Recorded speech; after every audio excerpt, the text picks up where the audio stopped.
Bueno, entonces escuchamos parte de la homilía del día de hoy en la misa y Te Deum, pero bueno, no solamente escuchamos las reacciones desde diversos frentes, y es por eso que queremos continuar escuchando los diferentes puntos de vista, y hoy en nuestros estudios tenemos a Juan Cheput, excongresista, exministro, analista político, para que nos comente un poco su parecer frente a este segundo mensaje presidencial en este primer año de gobierno del presidente Pedro Castillo. ¿Esperabas este tipo de mensaje? ¿Esperabas más? ¿Cuál es tu opinión sobre este discurso? La verdad es que yo esperaba por lo menos un mea culpa en relación a todo lo que ha pasado en los últimos 2 o 3 días, ¿no? Es decir, la seguidilla de acusaciones en su contra. Una situación como la presencia del presidente en el hemiciclo ameritaba que él por lo menos hiciera un deslinde o planteara el tema en un ánimo de pedirle disculpas al país, ¿no? Y obviamente hacer lo posible para que la justicia haga su trabajo. Pero por otro lado, al estar ausente esa parte, la abundancia de datos, solo como relleno para alargar el mensaje, demuestra que el presidente, la verdad, está confundiendo y no está teniendo una lectura adecuada de lo que está pasando ahora. No es un adecuado estadista y además responsabilizar nuevamente y atacar a los medios de comunicación, utilizar este tono, según algunos analistas también bastante belicoso desde el inicio, como tratando de marcar el terreno en el que se iba a mover durante la hora y 50 minutos que duró ese mensaje. Es la victimización. Y por otro lado es acusar a los medios de comunicación de que él está atravesando una circunstancia difícil por culpa de los medios de comunicación, lo cual es absolutamente incorrecto, pero sobre todo es la actitud del Congreso, ¿no? Este Congreso ha tenido muchas oportunidades para plantear firmemente una posición antagónica desde la oposición con el presidente. Mira, el presidente el año pasado dijo que su sueldo lo iba a donar. El presidente dijo que iba a convertir Palacio de Gobierno en un museo. El presidente dijo que no iba a haber funcionario público que ganara más de 15.000 soles. Que él no iba a recibir el sueldo de presidente y que iba a vivir del sueldo de maestro. Así es. Eso también. Y nada de eso ha cumplido, ¿no? Empezando por eso. Por eso creo que él ya no tiene nada de credibilidad. Y si a eso le agregamos una situación en la cual todos los sectores públicos están colapsados, pues yo creo que es más importante que el papel del presidente de la República y lo que él pueda decir en el Congreso es el papel que van a tener los congresistas en los próximos días. ¿Y crees que cambie el camino o la ruta que ha seguido en el último año el Congreso con la actual presidencia? No, siguen siendo los 130 mismos parlamentarios que hoy día han tenido oportunidad de hacer un gesto político relevante y no lo han hecho. Como por ejemplo, abandonar. Se retiraron, como Renovación Popular, Avanza País, algunos se dieron medio Pero ha tenido que ser en bloque. Mira, en primer lugar, cuando se anuncia lo que van a hacer, no tiene el efecto contundente que tendría que se haga sorpresivamente. Cuando Anel Tausen puso sus ollas vacías delante de Alberto Fujimori, generó un hecho político. Cuando Alan García descendió las escaleras para enfrentar a Manuel Ulloa, hizo un hecho político. Cuando el hemiciclo en el año 2000 abandonó por completo a la oposición y lo dejó hablando solo, Alberto Fujimori se fueron a marchar con los que estaban haciendo protestas en el año 2000, no dijeron un día antes vamos a hacer esto. Entonces, hacer gestos políticos solo para la foto, para Instagram, eso no sirve. Acá no ha habido una actitud contundente de las bancadas, no ha habido un gesto político que ponga en jaque al presidente. ¿Por qué no hay ese gesto político? ¿Por qué no ponen en jaque al presidente? Y paralelamente, ¿por qué no se logran los 87 votos para poder vacar al jefe de Estado en medio de esta situación? A mí me dio... ¿Se quieren también aferrar a su cargo? Por supuesto, mira, yo escuché hace poco a la expresidenta del Congreso decir no tenemos los 87 votos. ¿Cómo que no los tienen? ¿Acaso hay una persona que esté liderando ese proceso? Por otro lado, si Bruno Pacheco dice que hay 12 personas que están recibiendo 30.000 soles y que serían los niños, no solamente 5, sino 12, ¿por qué no empiezan...? No serían solamente niños, sino también niñas. Niñas, ¿no? Hablando inclusive de algunas parlamentarias. Entonces, ¿por qué no empiezan el proceso de desafuero de esas personas para que entren los accesitarios? ¿Por qué son parlamentarios que se andan quejando día y noche en lugar de tener acciones políticas concretas? Porque Otorongo no come Otorongo. No, y con lo sobre mismo, todo la Comisión de Ética prácticamente ha blindado a los Pilar, niños. En el fondo no tienen voluntad política de querer vacar al presidente. Mira, está estancado desde el mes de junio el tema de Dina Boluarte en la Subcomisión de Acusaciones Constitucionales. Si ellos tuvieran voluntad política de vacar al presidente, como lo exige la mayoría del país, el tema de Dina Boluarte ya estaría resuelto, porque hay un informe franco de la Contraloría que obliga al Congreso a prescindir de esa señora vía la acusación constitucional. Pero el presidente se ve que sabe de estas debilidades que tiene en el Parlamento, o en todo caso sabe quiénes son sus aliados, con cuántos votos cuenta, porque claro, en las últimas elecciones se ha dado cuenta que tiene el apoyo no solamente de los de izquierda. Entonces es por eso pues que ha dado este mensaje donde, bueno, según muchos, cero autocrítica, ha hablado pues como si estuviéramos en un país desarrollado, hablando de crecimiento, de la reducción de la pobreza, del incremento del empleo, maquillando y manipulando estas cifras. Por supuesto, yo creo que el presidente de la República ya midió a este Congreso y sabe que no van a pasar de una foto en Instagram, de una amenaza en Twitter y de un post en Facebook. De eso no pasan. Es decir, están viviendo pendientes de las redes sociales, del dedo arriba o ver qué posteo, en lugar de tener acciones políticas concretas que significan, entre otras cosas, avanzar con la denuncia constitucional contra Dina Boluarte, empezar el proceso de desafuero de los 12 niños y tener una actitud política realmente de oposición, que significa prescindir de Aníbal Torres. Este Congreso permite que Aníbal Torres siga siendo premier. Este Congreso permite que los ministros sigan siendo impresentables. Este Congreso permite que el señor presidente de la República hable 2 horas de cuestiones vacías y ni siquiera plantee un mea culpa. Sobre el tema de seguridad, por ejemplo, sobre el tema, bueno, ya hablamos de economía, sobre seguridad, que es la preocupación principal de la ciudadanía. ¿Acaso no hay un cuestionamiento sobre los 7 ministros del Interior que ha tenido, sobre el descabezamiento de la policía, sobre la destrucción institucional desde el momento que hay una acusación gravísima como que en estos momentos hay policías que están allí, no como consecuencia de su mérito, sino por haber pagado $20.000? Y ante eso el Parlamento no dice nada. Y mira, la Comisión de Defensa que presidió el congresista Williams dijo que no había ningún problema, ¿no?, cuando investigó este caso. Y luego salen las declaraciones diciendo que había pasado todo lo contrario. ¿Por qué? Porque este Congreso se ha olvidado de su función política de investigar. Yo hace tiempo que vengo señalando, hay tantos hechos de corrupción que amerita una mega comisión. Y se lo dije a los mismos congresistas en su cara, en esa famosa reunión que hubo en un hotel de Miraflores y que luego trascendió y que no había nada malo en ello, pero ellos se pusieron de espaldas contra la pared. Ahí les dije, son tantos los hechos que para tener economías de escala, para poder congregar a especialistas de primer nivel, para no gastar mucho en comisiones desagregadas, hagan una mega comisión. Bueno, han pasado 1 año y no la han hecho. Porque si hubiera una mega comisión, Patricia Benavides, desde la Fiscalía, tendría el complemento perfecto en el Parlamento para avanzar en todas las investigaciones que tenemos. Bueno, se ha dado. Ahora, y hablamos de inseguridad ciudadana, el tema de la economía, y también ha hablado sobre el tema de la masificación del gas, que es una de las propuestas y una de las promesas que él hizo. Bueno, el tema de Petroperú también en la exploración petrolera en la selva peruana. Claro, pero no te olvides que desde un principio él señaló que el gas iba a costar mucho más barato de lo que es ahora y sin embargo se disparó hasta 65 soles. La masificación del gas y el empezar el proceso de exploración en Petroperú es antimoderno, sobre todo en un contexto en el cual la humanidad, las agencias internacionales castigan el uso de combustible, específicamente de hidrocarburos, es decir, y por otro lado tenemos una planta en Talara que ya está gastándose más de $6.500 millones y no sirve absolutamente para nada. Eso significa que no sabe lo que él quiere. Las prioridades del Perú son otras. En primer lugar, establecer la confianza en los actores económicos. Eso significa decirle no a la Asamblea Constituyente, estabilidad política y plantear una agenda de corto, mediano y largo plazo que tenga resultados contundentes. Y para lograr esa agenda necesitas un gabinete de primer nivel, no un gabinete con personas prontuariadas. Pero en esta coyuntura, Juan, ¿crees qué persona seria, profesional, técnica aceptaría un cargo de ese tipo?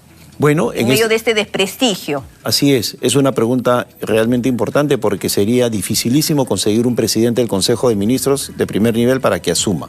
Pero como consecuencia de un pacto político en el cual el Congreso se desprenda de Pedro Castillo y de Dina Boluarte y asuma un nuevo presidente del Congreso, no Lady Camones, sino honrando su palabra, un nuevo presidente o presidenta del Congreso, pues lo primero que tiene que hacer es poner un gabinete de primer nivel para de esa manera generar esas condiciones de cambio.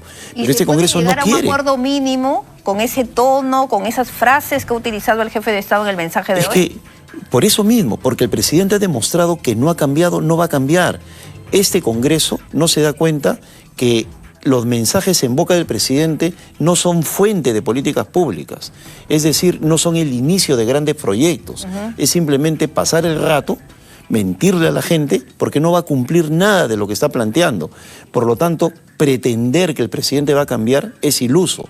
Lo que tiene que hacer el Parlamento es activar de una vez ya los mecanismos constitucionales para prescindir de Dina Boluarte y de él, porque los indicios, con 5 acusaciones en marcha, son más que suficientes como para exigirle o que renuncie o que se vaya. Claro. Pero con Dina Boluarte.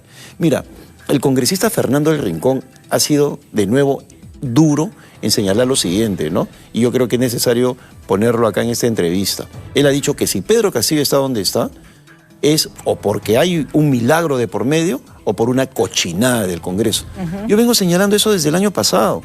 El gran responsable que Pedro Castillo continúa al frente del país es este Congreso, que no quiere hacer lo que tiene que hacer. Y eso pasa, la destitución de Dina Boluarte, la destitución de Pedro Castillo vía la vacancia y empezar el proceso de elecciones generales.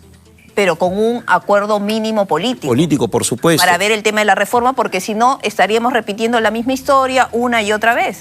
Pero eso le corresponde ya al futuro presidente del Congreso, ¿no? Eso le corresponde a las personas que sentadas decidan, bueno, esto no puede continuar así.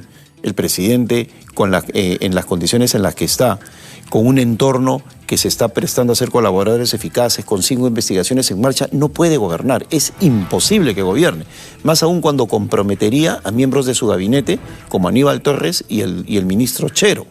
Porque da la impresión de que estas personas habrían colaborado en la fuga de Bruno Pacheco y de Juan Silva. Entonces la situación es gravísima.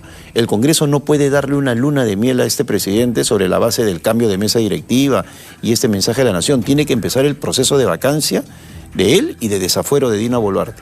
Tú has estado en los dos escenarios, desde el Ejecutivo y también en el Congreso, como exparlamentario. Ambos lados del escritorio. Es fácil es hablar y ver desde fuera. ¿Cómo llegar a este consenso? ¿Cómo llegar a este acuerdo para poder trabajar al menos los puntos básicos comunes de la agenda? Mira, como parlamentarios hay un grupo de bancadas que están dispuestas a hacer ese trabajo. Pero en estos momentos los protagonismos personales y la ausencia de liderazgo en las mismas lo impide. Lo vimos en las últimas elecciones, claro, con la chiquillada de presentar una candidatura a la de Gladys Echaíz solamente para satisfacer el capricho de algunos, cuando tanto la gente de Avanza País como de Restauración Nacional estarían en esta mesa en lugar de la gente de Podemos y de Somos Perú. Pero no, ellos querían presentar. Entonces, esa ausencia de liderazgo tiene que entenderse como que no puede continuar. Y tienen que unirse las bancadas por exigencia del país para empezar ese proceso de recolección de los votos, que inclusive puede significar el desafuero de los niños de Acción Popular que están claramente identificados, el congresista violador de APP y los otros niños o niñas que ha dicho Bruno Pacheco. ¿Y qué tiene que pasar para que se logre este cambio en el Parlamento? Con Lady Camones dices que no es suficiente. Yo no creo que ella no lo puede liderar, porque ella representa a los 130, es presidenta del Congreso. El liderazgo tiene que venir de aquellas personas que tienen bancadas, es decir, tendría que venir de Rafael López Aliaga, de César Acuña, de la gente de Acción Popular, de Hernando de Soto, y obviamente de Keiko Fujimori, que es la bancada más sólida, para empezar a establecer ese gran acuerdo político que signifique la vacancia de Pedro Castillo o la renuncia sobre la base de la inmovilidad del país y empezar por Dina Boluarte. El caso de Dina Boluarte es un hecho concreto de que este Congreso no quiere vacar a Pedro Castillo. Yo no me chupo el dedo. Acá es clarísimo que el Congreso está dilatando el tema de Dina Boluarte. Acá hay instrucciones. Incluso creo que han elegido un parlamentario. A un amigo de ella, al señor Edgar Raimundo, humanista. Eso es ridículo. Entonces, esa es la principal demostración de que este Congreso no quiere vacar a Pedro Castillo, porque le da el soporte de Dina Boluarte y dilata el tema. Se demoraron como 3 semanas en nombrar al congresista delegado. Y cuando lo nombran a una persona que es amigo de ella. Entonces, no puede ser. Pues, hay intereses subalternos siempre. Indiscutiblemente quieren quedarse. Al menos un sector del Congreso, y están yendo en contra de la necesidad histórica del país de tener un Congreso independiente que haga control político. Porque lo han dicho de manera pública, además, ¿no? Que se vaya Pedro Castillo, pero que nosotros nos quedamos. Así es, y eso es que no se dan cuenta, no tienen una lectura adecuada de lo que nos está pasando, ¿no? Y en este escenario, ¿qué rol cumple la ciudadanía? La ciudadanía tiene que seguir activa, no necesariamente en marcha, sino en la formación de opinión. Yo creo que exigirle a la ciudadanía que salga en marchas permanentes es una locura. Pero formar opinión significa estar activo en redes sociales, participar de uno que otro evento en los cuales uno manifieste su oposición y desagrado a Pedro Castillo. Porque la calle está muy movida, muy está esperando. El problema acá es que yo creo que la salida de Pedro Castillo, si el Congreso no hace su trabajo, no va a ser por marchas, va a ser por la paralización del país, por el problema económico, por huelgas de diversos sectores. Según el presidente estamos creciendo y... No, ha habido un rebote mínimo, ¿no? Que no mienta, ha mentido. Es un rebote ahora. Porque es un rebote porque habíamos quedado 17%, obviamente cualquier cosita nos levanta. La inversión pública y así vemos es. Cuál es la situación de la... Pero basta con salir a la calle para darnos cuenta del desastre nacional. Y cuando habla del tema de las medidas que se adoptaron para poder frenar el control de algunos de los precios de algunos productos, dice, bueno, nosotros dimos las medidas, pero ya fueron otros, ¿no? Los Así que es. hicieron mal el papel, por eso no se... Él miente permanentemente como mienten los fertilizantes. Desde septiembre del año pasado se le decía que venía una crisis en el agro. Pero para él todo se ha hecho bien en cuanto a los fertilizantes, también lo ha dicho hoy día en el mensaje. Claro, es otro mentiroso porque no solamente ha habido coima, como se demostró en reportajes de televisión, sino que ha habido desidia y que no le echa la culpa al conflicto entre Ucrania y Rusia que empieza el 24 de febrero a las 11 de la noche, sino... al hecho que desde septiembre, es decir, 5 meses antes, 6 meses antes le decían ya, están subiendo los precios, haga algo, y no hizo nada porque colocaba ministros incompetentes. Entonces, pensar de que él va a solucionar las cosas es iluso. La ciudadanía, a través de las huelgas que van a empezar a nivel nacional y que van a generar una parálisis del país, más el problema económico que vamos a empezar a vivir en Lima, van a ser los detonantes para una ira popular que va a arrastrar al Congreso por no cumplir su papel. Y el tema laboral también está bastante crítico. Bueno, él dice que hay crecimiento del empleo, pero no se trata de un empleo de calidad, es un empleo precarizado. No solamente eso, sino que acaba de dar medidas a favor de los sindicatos que van a entorpecer cualquier tipo de relación entre empleadores y trabajadores, ¿no? Ahora, un practicante se puede sindicalizar, es una locura. Un personal de confianza se puede sindicalizar, es una locura al cuadrado. Entonces, está haciendo todo para destruir la competitividad en el país. Pero el problema, una vez más, es el Congreso. Si nosotros empezamos a mirar quién puede solucionar esto, no pensemos en la calle, pensemos en la responsabilidad del Congreso. López Aliaga, difícil, ¿no? Porque ya hemos visto cuál ha sido su reacción y consideramos que no es una persona que tendría pues todas las cualidades para poder reunir a Claro, es que ellos ¿no? mismos se han puesto en una situación de segundo nivel desde que pretenden postular a la alcaldía de Lima, ¿no?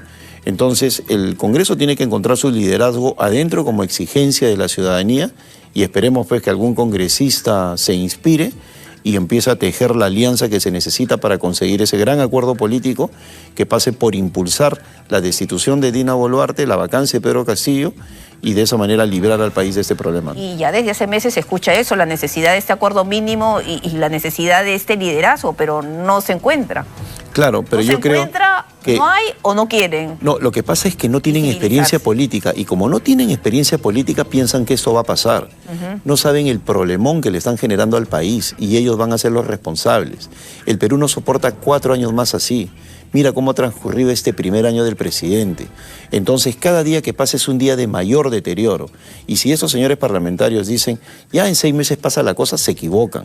En 6 meses vamos a estar en tal crisis económica que la respuesta de la ciudadanía va a ser de tal magnitud que los va a arrasar ellos mismos. Eso es lo que no están viendo porque no tienen experiencia política, porque creen que las cosas pasan, porque creen que simplemente con una nueva noticia en la agenda la gente se va a olvidar, y no es así. Cuando chocas con el problema económico y con el tema de seguridad, es un cóctel que genera las condiciones para una protesta popular masiva, ¿no? Y porque además no se dan cuenta de por qué hay tanto desprestigio de la clase política y lo que ellos responden cuando le hemos preguntado a los diferentes congresistas que hemos conversado aquí en Estación Central, dicen que es debido al malestar y al problema que normalmente tienen todos los congresos. No tienen ni idea porque no son situaciones similares ni comparables.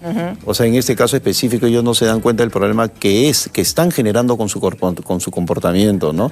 No han sido capaces de de tener una sola mesa directiva. Empezaron con 10 bancadas, ahora son 14. Hay 15 congresistas que están en el limbo, presentan 4 listas, no tienen una agenda común, etcétera, etcétera. Entonces, no hay liderazgo en este Congreso y eso es lo peor que puede pasar. Y se pensó que eso se iba a cambiar en esas últimas elecciones, tomando en cuenta la difícil coyuntura que estamos. Así es. Mira, cuando un Congreso no tiene figuras estelares, el liderazgo está completamente disipado.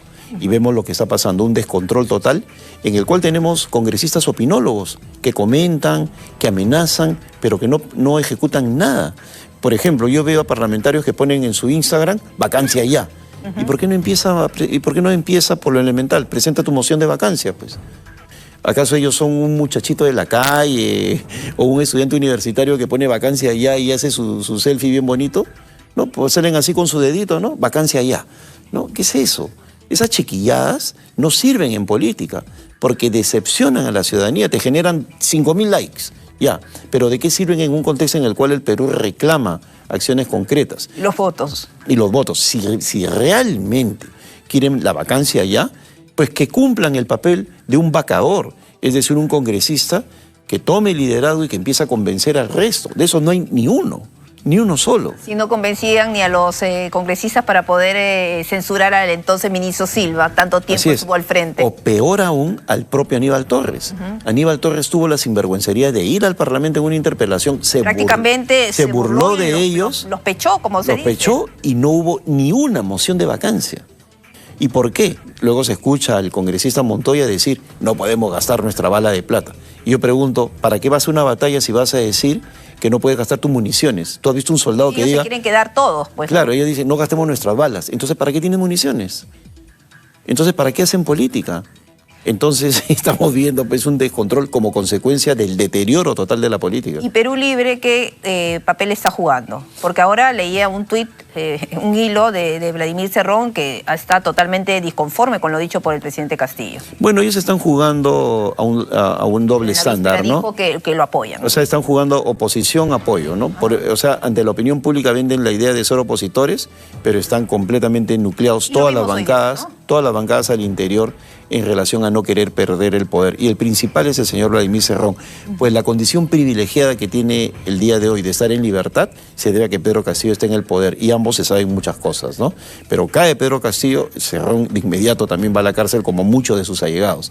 Entonces, vender la idea del fraccionamiento, partido magisterial, Juntos por el Perú, Perú Libre, votos. Al final lo único que hacen es tener más voces en la Junta de Portavoces, con lo cual manipulan la agenda política del Parlamento. Por otro lado, tienen mayor cantidad de oficinas y todo tipo de privilegios en el Congreso y ejercen mayor presión sobre el propio presidente.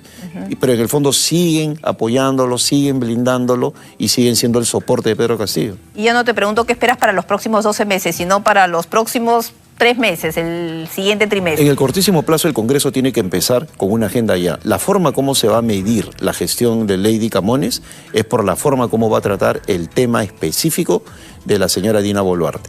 Si eso se dilata es porque este Congreso no quiere hacer nada. Así de simple.